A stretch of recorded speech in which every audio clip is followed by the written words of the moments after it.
record this.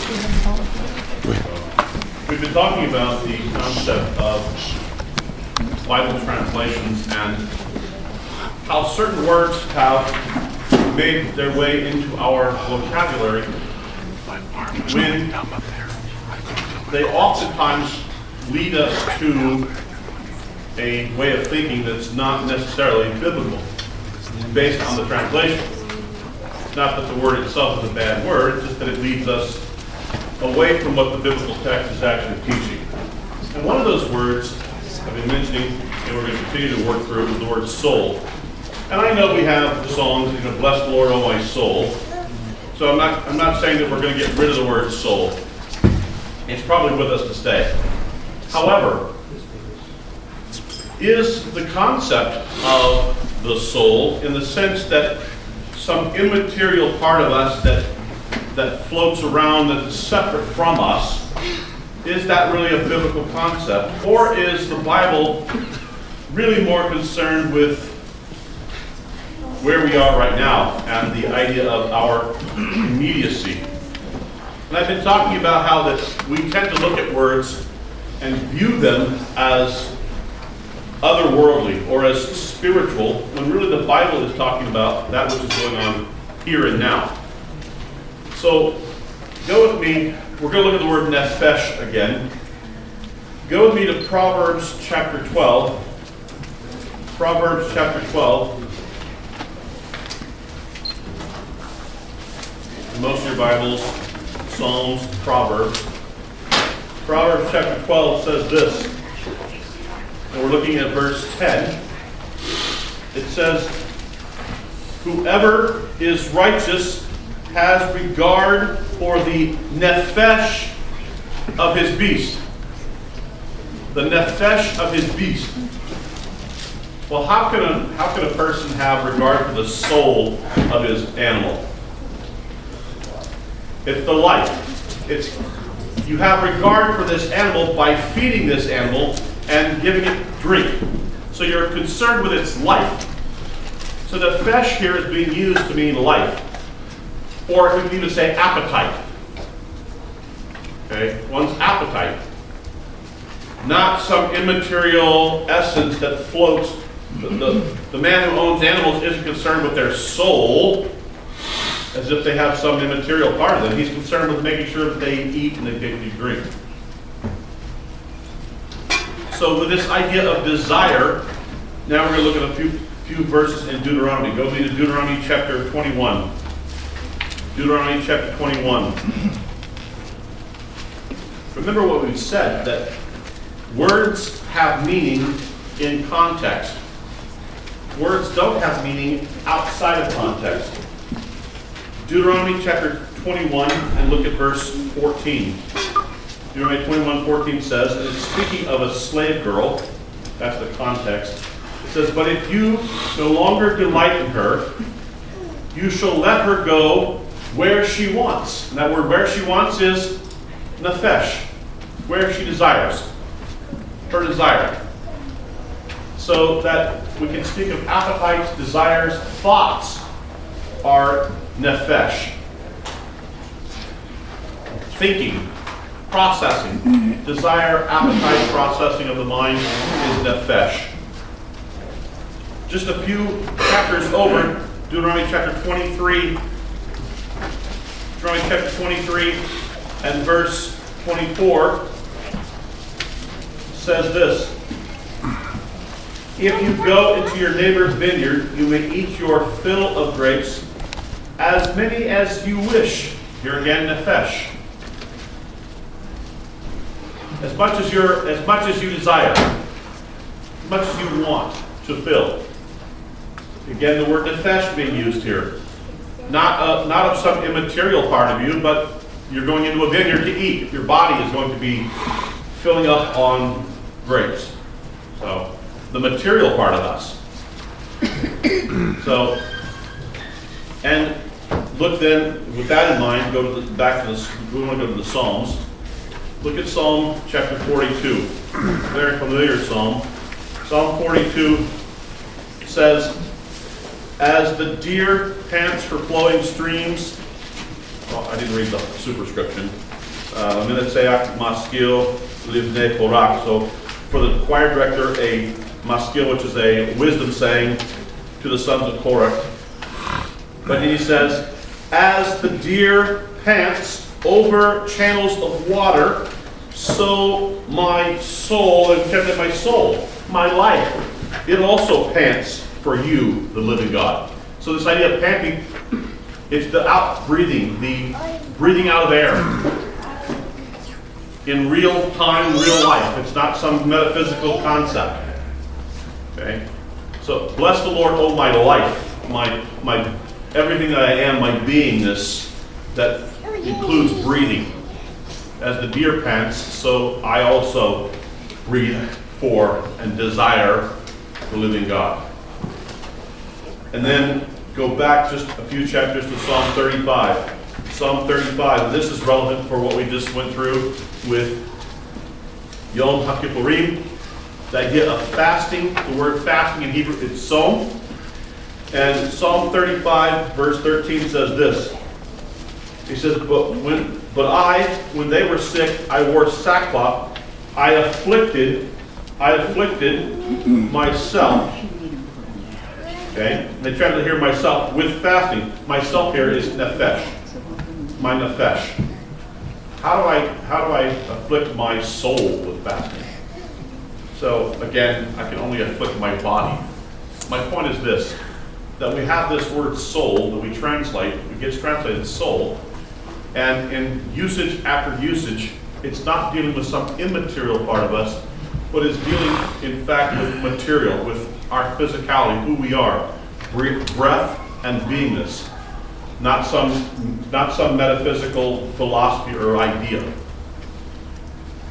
The scriptures are concerned with our life as we live it in physical, real, tangible ways, not in some philosophical, ethereal idea.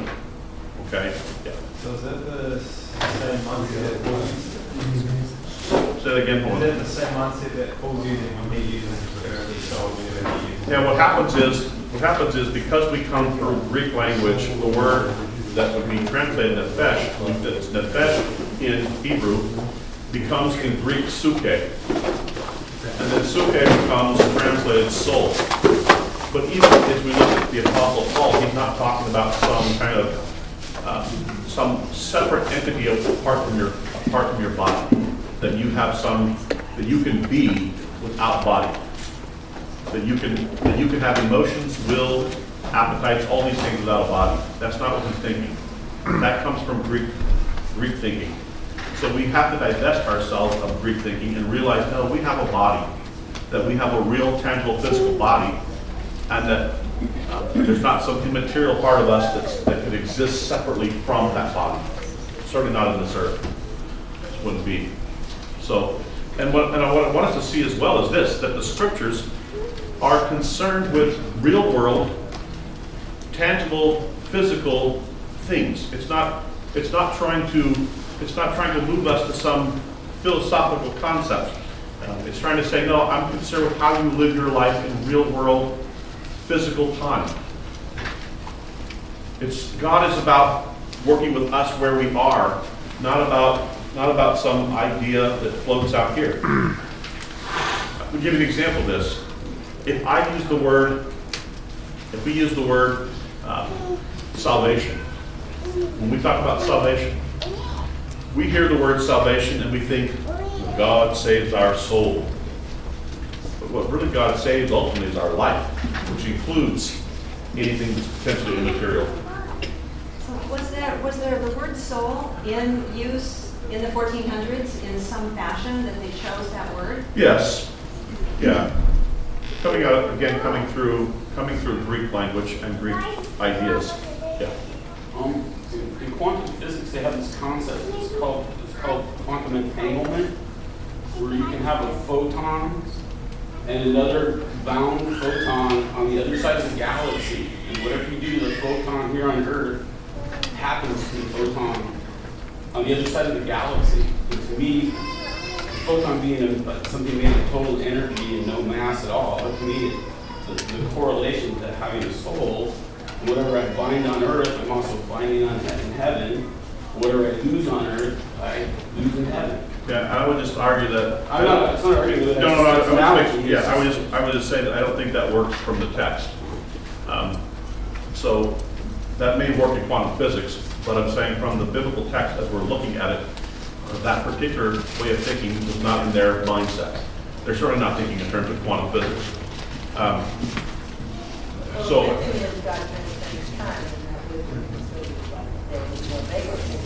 Right.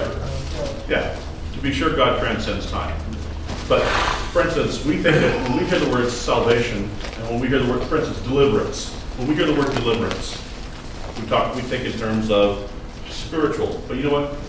God delivered his people from Egypt. That was real-time physical deliverance. And when the Bible talks about deliverance, it's talking as much about physical as it is spiritual. It doesn't try to separate the physical and the spiritual. We want to separate physical and spiritual. And here's what this does. Here's why this is important. Because there came theologies that said, well, it doesn't matter what I do with my body as long as my spirit's okay. Wrong. No, your body, what you do with your body has eternal consequences. You cannot separate the two and say, well, if I sin with my body, I'm not sinning with my spirit. I can bifurcate these. And no. If you sin with one, you sin with the other. Okay? And there, so well, that's a hard error. Yeah, this is the kind of, we can compartmentalize and say, well, I can sin with one and not with another. No. What you do in the body has effects and ramifications for one's appetites, one's will, one's emotions, all these things. They're connected. They're interconnected to the point of not being able to exist without the other. And we've said this before. Those who are Elohim, we could also, those who have Ruach, when they come to this realm, they must take on body. You cannot exist in this realm without body. There is a physicality to this. So I just wanted to get us to think in the way that the biblical text is thinking with these usages. For instance, let me give you another one real quick. The life of the Nephesh is in the blood. The life of the Nephesh is in the blood. Remember we said there's two ways that you can die. In the biblical way of thinking, there's two ways to die. You can die either by respiration going out of you, air leaves you. And if air leaves your lungs and stops oxygenating your body, then you die. You slump, and what we see is just you without air circulating. Or the other way that they thought you could die is that we could puncture you, and you would, out of the hole in which we punctured you or we slit you, blood would flow. And if enough blood came out of you, you would die. Now they didn't understand that the blood was oxygenating. But what was happening, as soon as you start to labor breathing when blood is coming out of you. So they connected blood going out and breath. And that's life. And so as soon as enough blood comes out of you, enough oxygen comes out of you, because of the bleeding, you slump and you die. Yeah. So a couple of thoughts. What you're saying is if you wanted to reframe this concept of Nephesh and thought of it as something with corpus, as a corporal part of your being. Absolutely. So it's not spirit, it's corporal. because your thinking, your emotions, all of what we would call either spirit or soul, what gets termed those, cannot function without body. Right. So it's really corporal. And the other thought I had is So it has to have corporality to express itself. right. The other thing I was thinking is that when you said something very interesting, that there's nothing really about the future in the Bible except, and correct me if I'm wrong, when the concept of acharit, so when it's talking about way in the end time, the rest of the discussions are really about what is happening in your immediacy, or maybe like within a week or so, like when they're planning to go to war. Right. It's not talking about way out here. It's really talking within the realm of you. Right. Much more in the realm of what's in view. That's very interesting because there isn't future talk except Yeah, and by the way, we don't have, once we get past the millennial reign, we've talked about this before, once we get past the millennial reign, the 1,000-year reign, which is only mentioned once or twice. Once we get past that millennial reign, it doesn't tell us what happens. So that's left unexplained. Enough that we get you there, and then we move on. And he also told Daniel, and he told him that he shouldn't write it up until the time of the end because it wasn't to be known. Right. So if the prophets want to telegraph to us that we're moving towards end time thinking, they will say, in that day, or they will say, Akarit Yamim, at the end of days. In that day is their way of flagging us that we're going to talk about the future. Or if they say, Akarit Yamim, end of days. So end of days or in that day. It's their way of saying, we're flagging you to say we're going to talk about things in the future. Yes? I'm hard to, I just don't understand. How do you, because like James grew out the body without the spirit and so I'm just wondering, how do you, I mean, we're not supposed to fulfill the lusts of the flesh is our body, right? Right. So how do you build up the good body? What would you call that? Is there anything that you would call a spiritual part of the body? I mean, Absolutely. I mean, you have air in you. How were we created? You were created by God forming us out of dust, and then what did He do? He breathed into us. And we're told that the breath, the air goes back to Him. so He takes the air back from us. If He puts the air in us, He sucks the air out of us. And when He sucks the air out of us, we die. It's only when He breathes into us that we have the ability to emote, to intellect, to do all the things that we call soul or spirit. And spirit, by the way, ruach, can mean wind. And your throat, the nephesh, can be the throat. It's where air passes through. We're going to speak of the throat as the nephesh being your throat, where Jonah 2:7, he says, the waters came up to my nephesh. He wouldn't say the waters came up to my soul. He's saying the waters came up to my throat. I was about to die. So when we're talking with God, is it our bodies that are, I mean, because He's spirit, and, I mean, I'm sorry for it, I'm being confused. No, it's okay. But, No, it's very, very good. When we're praying, and we have a sinful body, and sin does not have any part of God, how do we pray and to be with Him, even though we have this body? When we are resurrected, He will breathe into us once again. This mortal must put on immortality. This corruptible must put on incorruption. He will breathe into us again. And when He breathes into us again, we will emote, we will think, we will feel everything that happens with body. So they're not entities that we can separate that exist apart from each other. So now when we pray, we still have this the first body. Absolutely. And He will resurrect us with a new body. Right, but One He that- hears us now when we pray. Absolutely. And what about being in God's presence? I mean, if we have this body thing, how does God accept us being in His presence? That's an interesting question, and one that we need to further think about. Yeah, that's another track, but this does affect how we think about the future. So these are huge issues. Yes. So are you? But we do have a spirit, but just doesn't live apart from our body. Because the Bible, John 4:24 says, "God is a spirit; those who worship in spirit and truth." So there is a spiritual entity to us. Absolutely. Oh, okay. So you're not saying that it doesn't work without the body. It doesn't work without a body for us on this realm. That's why Paul would say, "Some sleep; the body sleeps at death until the resurrection." Absolutely. I mean, unless we hold to this notion, it's those who hold to the notion. Here's what other people think. Here's a lot of people think that you have some immaterial part of you that exists apart from your body. So we put your body in the ground, and then a part of you that's immaterial, what we'll call soul or spirit, lives somewhere else. And what God does is, at the resurrection, He resurrects the body, it becomes new, and then He takes this spirit, soul, and puts it back in your body. He reunites them. The only thing resurrected is the body. That's how most people think.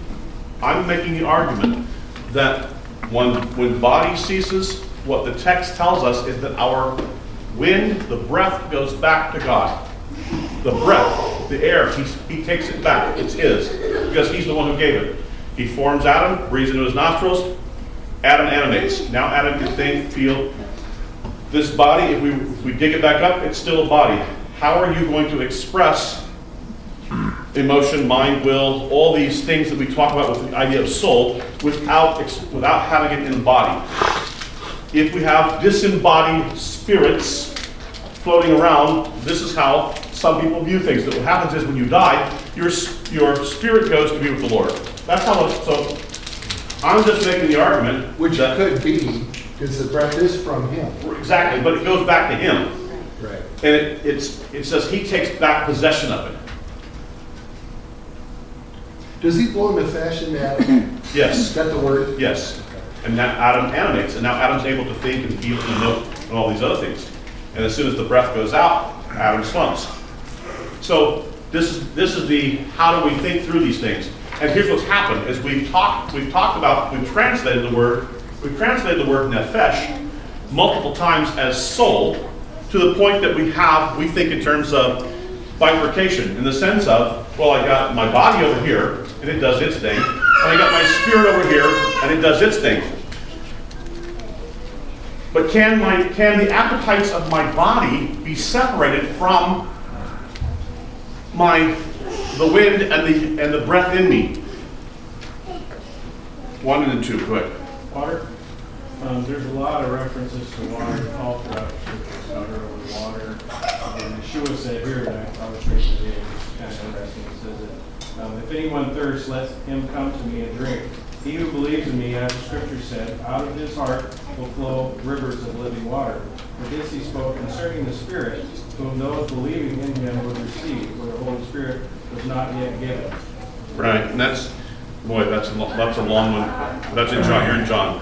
Yeah, and that's where you're going to get those two texts in John. I don't have time to deal with those specifically, but there he's not talking about I don't think he's talking about the wind that comes in us. I think he's talking about the gift of the presence of God with regards to service to him. So we can talk about more about that one. That's a different. He's using spirit because God is spirit. The Father is spirit. The only time we have embodiment is with Yeshua. Yes. Corinthians 12 said that in a moment and a twinkling of an eye we will all be changed. This body will be changed. Yeshua also, when he appeared to the disciples after his resurrection, he said, "Behold, I am a body, but I am not of flesh and blood." So how it all works out, the mechanisms, I'm not exactly sure. What I'm trying to get us to see is, how does it work? As we look at the biblical text, when we look at this word nephesh, what do we see?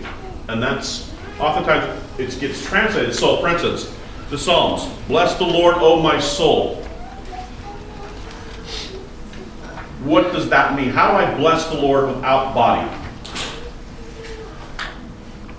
How can I separate those two and say, well, my soul is going to bless him, but my body's not going to? Can you pray in your heart? Well, he doesn't separate them because he adds, "and all that is within." And yeah, exactly. That's my point. And that's why I think he does that, because I mean, I'm having a tough time with I know you are. It's okay. Because, even in the Shema, right, even Jesus, why did they delineate heart? Because I think heart would be in their way of talking about it, would be thinking. With all your heart, with all your thinking, with all your thought processes. I understand. So it's a way of saying, with all that you are, with your heart, with your nephesh. So in other words, it's a way of saying, all that you are, you can't encompass that into one thing, because surely, why is it separated in the Shema? I think it's separated because we need to delineate the ideas of body from thinking and all that. So I don't think it's that they're having a problem with that. I think it's the heart, obviously the seat of intellect, where one thinks, as one thinks in his heart. So I don't think you can think. I don't think you have the ability to think without a body. If you're going to manifest any evidence of thinking, it has to be manifested with a body. What about Moses and Elijah at the Mount of Transfiguration? They didn't.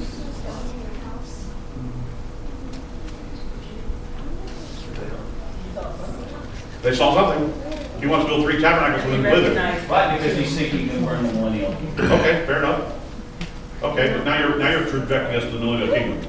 But they recognize that. But they recognized him, he recognized him. So there's some physicality that they recognized. And they're gonna live in 3 booths, which means there's some physicality. So even there's some physicality to this. What I'm trying to say is, I think what we have done is, we have said, well, there's an immaterial part of me that can exist apart from body. And I don't believe the scriptures would have us view the immaterial, the thinking, the emotions, what we call the things we can't really, that are not physical. They're abstract. I can't tell you, I can't show you my thought. I can only demonstrate what I'm thinking by my body. So this notion of separation, and in fact, when we see spirits, when we see demonic forces come to this earth, or angels come to this earth, all angels and demonic forces must have body in order to express. It's like when the Legion one wanted to, he's like, don't send me out of this realm back to wherever. Exactly. So be in the Pigs, I need a body. Same thing, they either have to have a host body, or they have to have an animal. For instance, we see Satan, we see the evil one using the snake, the Nephesh, the serpent. He's speaking through this animal.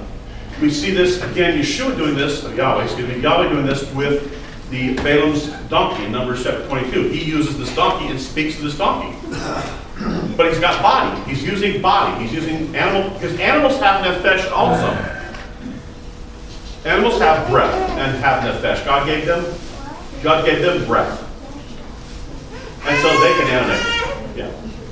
So who did Moses fellowship with Moses and the elders on the Sinai? Like, said he was talking with God. They came out of the body then. I think, yeah, what we have is, when we see angels, Malachim, when we see Malachim coming down, they have body, they look like men. They're described as men in Genesis 18. He says they're men. So they, at least, when we see angels, Malachim in the Hebrew scriptures, they're described as men. So then we find out that they're from heaven, and that they have body. They have a physicality. So I'm just trying to get us to think outside some of our construct. I know it's tough. Yes, go ahead. So I'm not following everything, but referencing back to our heart, our soul, and our strength. When I think of heart, I don't necessarily think of my heart or my body. I think of my passions. When he says where our heart will be, Absolutely. Our treasure is also. Absolutely. So I'm saying I'm going to serve him with my passion, with my choice, with my strength, with my energy and my will. You know, it's not just about a part of my body. That one's separate in the idea.